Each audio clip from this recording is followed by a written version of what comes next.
श्री गोपाळ कृष्ण भगवान की जय।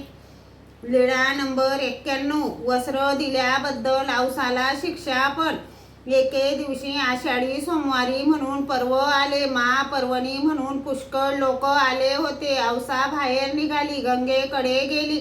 तेव्हा कोणी आंघोळ करीत होते, कोणी पिंडदान करीत होते असे औसाला दिसले। औसाच्या मनात विचार आला, माझ्या आई वडिलांसाठी मुलगी मी आणि मुलगाही मीच। बापुडी पित्रे आषाढभूतपणाने पिंडदानाची वाट पाहत असतील। मग एका ब्राह्मणाजवळ गेली। है रे, पिंड पाडशील रे? त्याने म्हटले, हो आई। या पूर्वी सर्वज्ञांनी औसाला वस्त्र दिले होते, तेच त्या ब्राह्मणाला दिले। मग त्यांच्याकडून पिंडदान करण्याचा विधी चालला होता। त्यावेळी भट्टोबास गंगेकडे गेले। तेथे त्यांना औसा दिसली आणि भट्टोबास सर्वज्ञांजवळ आले। जीजी, पाहिले का औसेचे काम?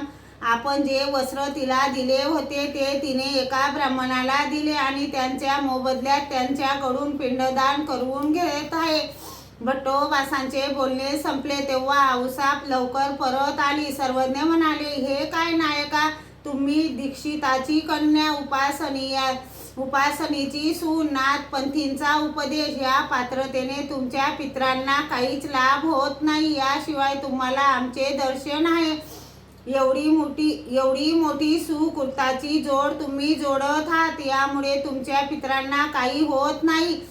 मग आता एवढ्या पिंडदानाने काय होईल? काही करावेसे वाटले तर आमच्या ठिकाणी करा। सर्वज्ञ म्हणाले, वानऱ्या जा, त्या ब्राह्मणास एक दाम द्या आणि ते वस्त्र परत मागून आणा।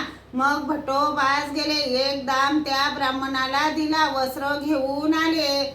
श्री गोपाळ कृष्ण भगवान की जय।